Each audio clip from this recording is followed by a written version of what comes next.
प्रारंभ करते हैं आज की इस विशेष कक्षा का।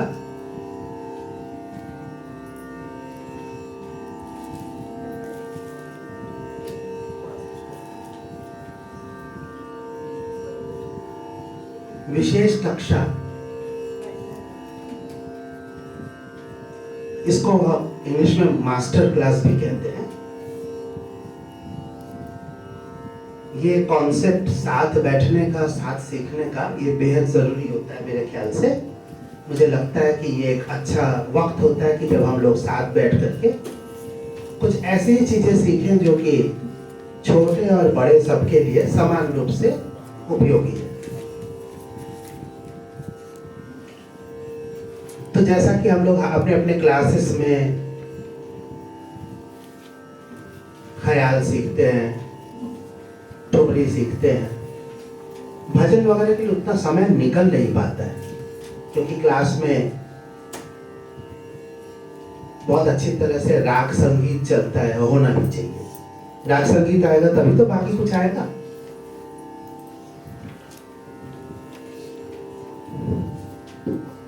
इसी क्रम में हम लोगों ने जो अलंकार की कक्षा शुरू की है, अभी तक उसका रिस्पांस थोड़ा सा कमजोर है। मुझे लगता है कि और अच्छा रिस्पांस होना चाहिए।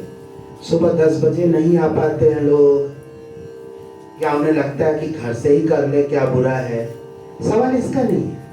सवाल इसका है कि सब एक साथ बैठ करके जब जोरदार जमकर 1 घंटा रियाज करेंगे तो उसका फल अच्छा होगा। सामूहिक रूप से रियाज करने पर कई फायदे होते हैं। अकेले तो होता ही, अकेले करना भी चाहिए, पर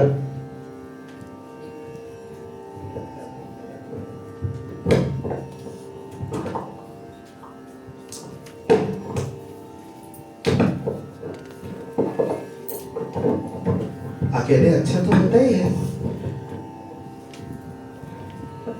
लेकिन साथ में बैठ करके अलंकार करना और ये साथ बैठ के सीखना। तो आज के एक विशेष थीम पर आधारित है, वो यह है भैरवी के भजन। आपको जितने भी हाथ में कागज है उसमें भैरवी के भजन ही है, जो भी आज एक ही क्लास में सिखाया जाएगा, जितना हो सकेगा। 5 लिखे हुए हैं, कोशिश करते हैं कि 5 हो जाए।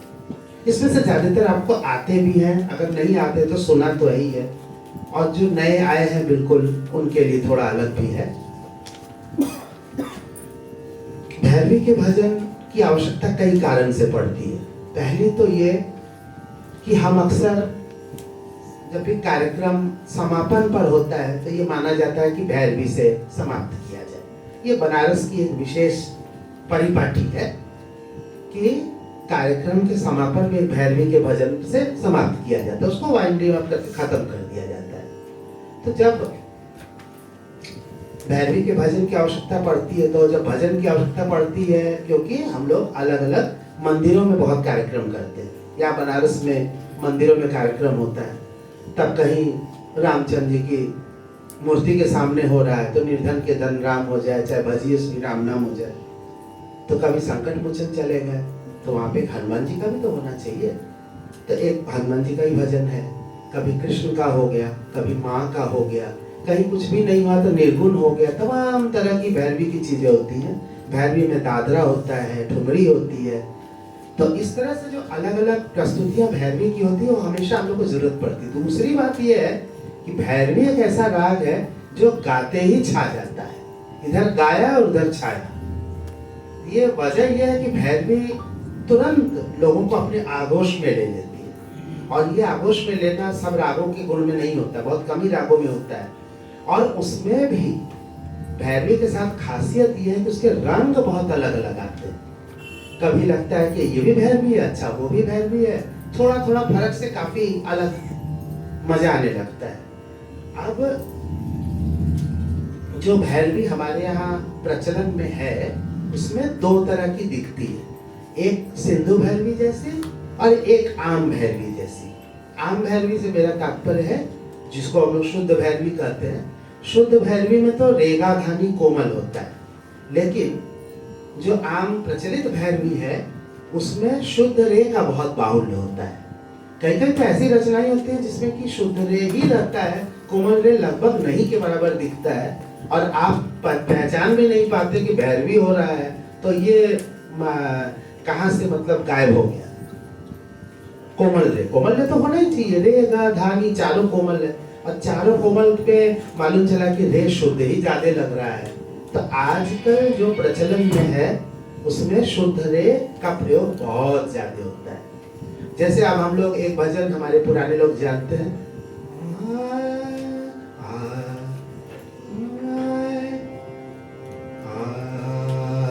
देवे अमित स्वरूप तुम्हारा।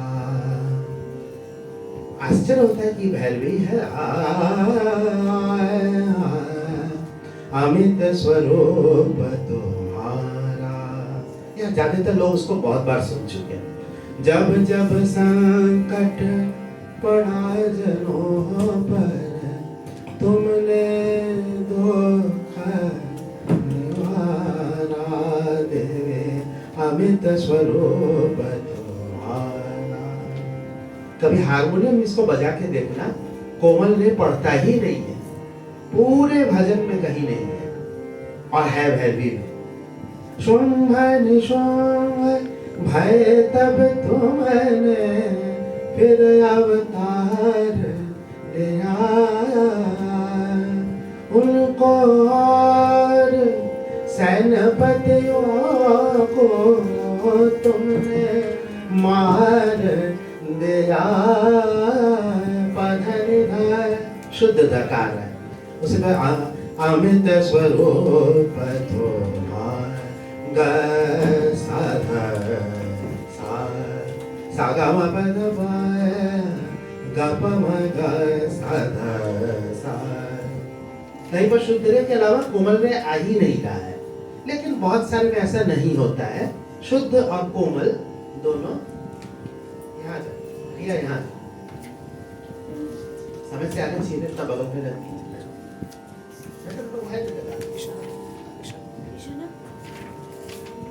आज आज जल्दी आओ। हाँ आ जाएगा, यहाँ बैठा है। आज तो यहाँ जाओ सीधा हाँ ईशाना और आयुष्मान आ जाते हैं। तो ये जो समझ से आना चाहिए ना, देखो इतना लेट सब आ रहे, बताओ बहुत दूर से तो कोई बात नहीं, बीच में वो हो जाता है ना, क्रम टूटता है उससे। जो लोग बेचारे आए हुए उनके लिए दिक्कत। तो मैं कह रहा था कि ये बात हो गई, लेकिन ये हर एक में नहीं होता कि शुद्ध रे से चल रहा है। बहुत सारे में कोमल रे से भी चलता है और शुद्ध रे से मिला जुला, यही स्वरूप सबसे ज्यादा है। जैसे भजे श्री राम नाम, राम नाम राम नाम। तो क्या हो रहा है, पधमा पगा गा रे, ये शुद्ध रे है, गा रे ने सामा गा सा रे सा। आया कोमल रे, लेकिन पहले शुद्ध आया फिर कोमल आया। तो इस तरह से जो मिला जुला आता है ये सबसे आम भैरवी है, आम रूप से प्रचलित है। अब ये इस तरह से जो शुद्ध रे का प्रयोग हो रहा है, जो भैरवी का एक दूसरा रूप है जिसको हम लोग बोलते हैं सिंधु भैरवी। ये सिंधी भैरवी, सिंधु भैरवी इस नाम से ज्यादा जाना जाता है, और ये पश्चिम दिशा में ज्यादा इसका पाया जाता था। उसका लेकिन बिल्कुल एक खास बात होती है कि उसमें शुद्ध नी का भी बहुत प्रयोग होता है।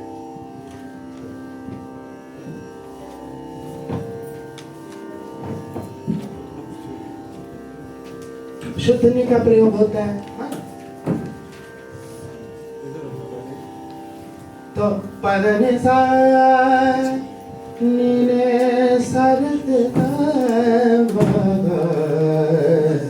सागम पगा साने सा। तो पदने साने सा, कौन सा नी लग रहा है, पदने साने सा।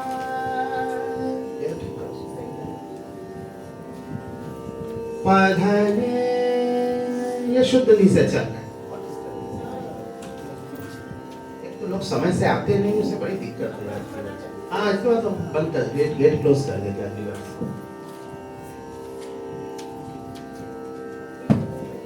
हमेशा जो लोग पहले आते हैं उनका डिस्टर्बेंस समझ में आना चाहिए, नहीं तो नहीं। कुर्सी पर बैठे, सर बैठिए कुर्सी पर। हाँ,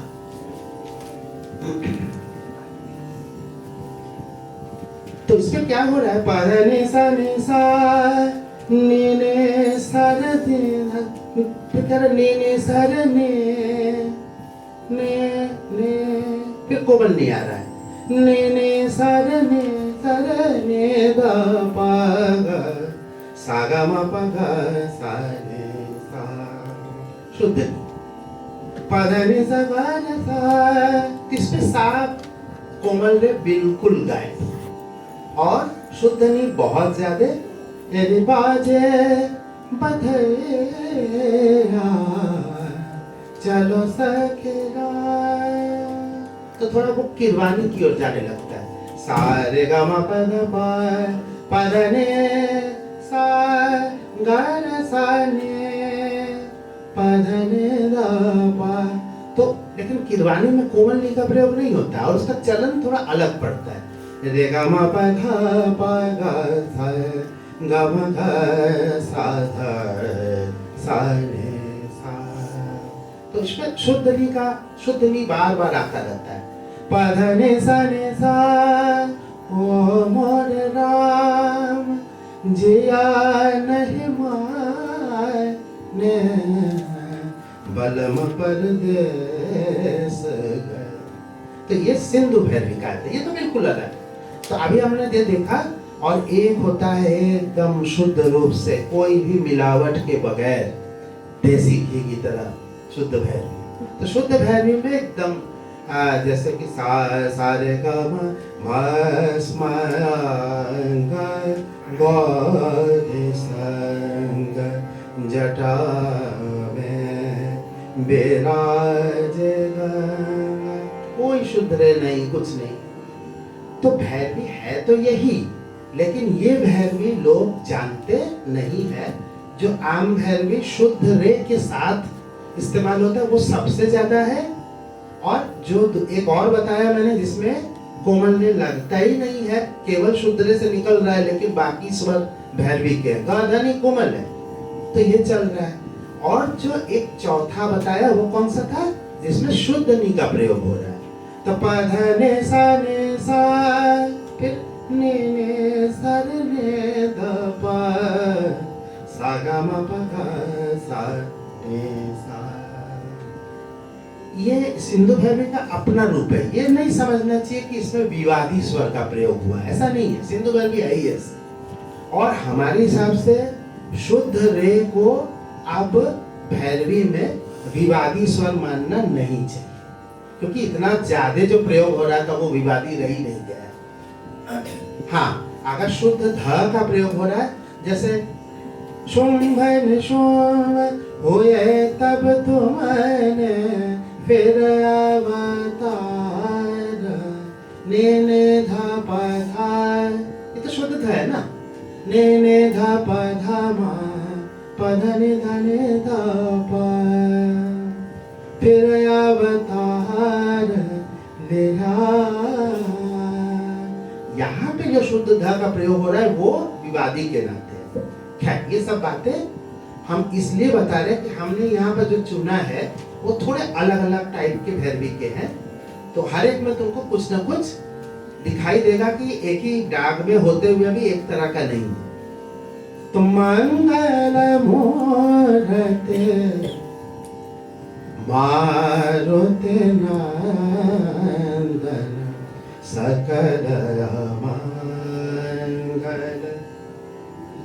मोलन कंदन। शुद्ध रे बहुत ज्यादा है, लेकिन कोमल रे भी आ रहा है, यानी आम भैरवी का है। मंगल मूर्ते मारुति नंदन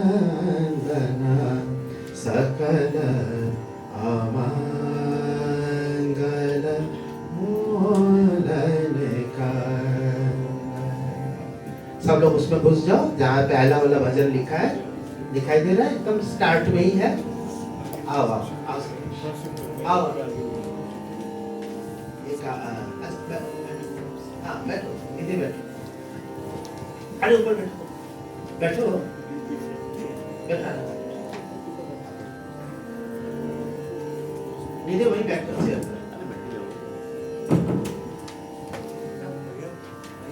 हाँ फिर उधर से बैठा, तुम बैठो, खाली है बैठो।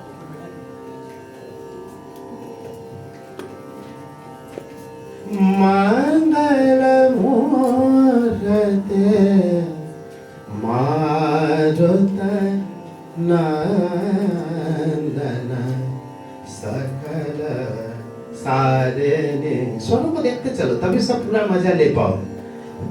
सकल मंगल मूर्धन कंदन मंगल मूर्ते मारुत नंदन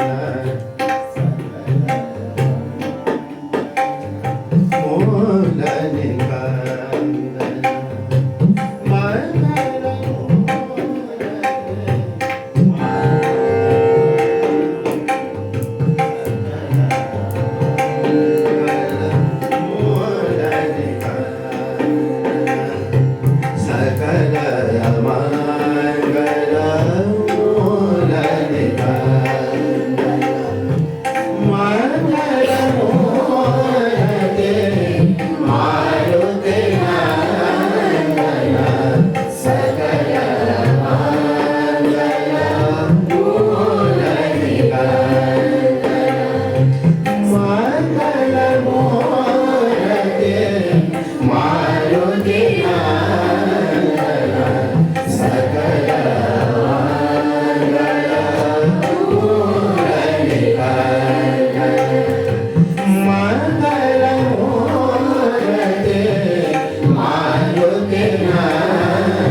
संकट हरण कृपा, कौन सा है? शुद्ध नहीं पहचान रहे ना, पीछे पहचानते जाना। अगर बैठ के केवल खाए और पता ही नहीं चला किसमें मसाला क्या डाला तो फिर क्या, तो कोई भी खा सकता है। पता करते चलो किसमें जीरा डाला है, किसमें धनिया है ना? संकट संकट हरण कृपा करुणा घन, संकट हरण कृपा करुणा राम चरण कर अहरह वंदन, राम चरण कर अहरह वंदन, सकल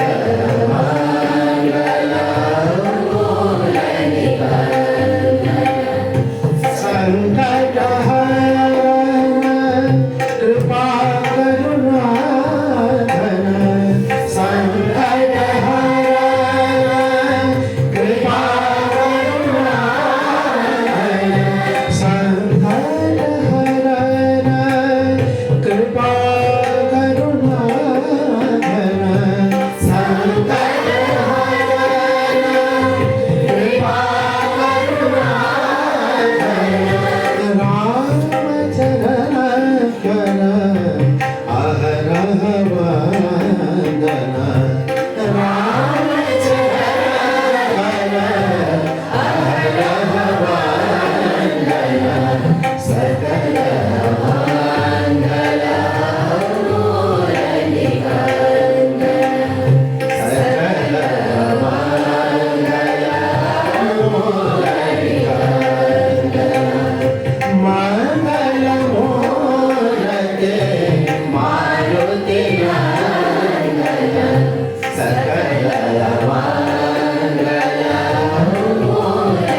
कांचन जी के मंदिर में गए तो वहाँ जय जय राम बोला जाता है, कृष्ण के मंदिर पे जय जय कृष्ण बोला जाता है, लेकिन हनुमान जी के मंदिर में जय जय हनुमान नहीं बोला जाता है। वो खुश नहीं होता है कि तो वो उनके अंदर इतना सेवा भाव है, सेवक है कि वो अपना नाम सुनना पसंद नहीं करते, वो अपने मालिक का नाम सुनना पसंद करते। तो उनके सामने उनको खुश करना है तो उनके मालिक की तारीफ करनी पड़ेगी। हाँ, तो उनको कहना पड़ेगा राम सिया राम सिया राम जय जय राम सिया राम सिया राम सिया राम जय जय राम। प्रणत विनत जन कर दुख भंजन, प्रणत विनत जन कर दुख भंजन, प्रणत विनत जन कर दुख भंजन, प्रणत विनत जन कर दुख भंजन। संत जन के पालन रक्षण, संत जन के पालन रक्षण, सकल मंगल मूल निकंदन, सकल मंगल मूल निकंदन, मंगल मूर्ते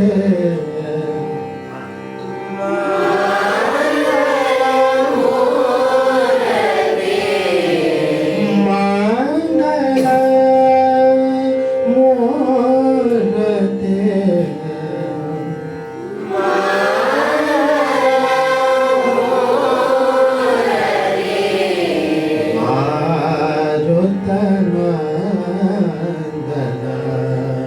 साप यार ध्यान रखना, अगर मारुतनंदन यहाँ जाओगे ना फिर आगे नहीं आएगा अच्छे से। मारुतनंदन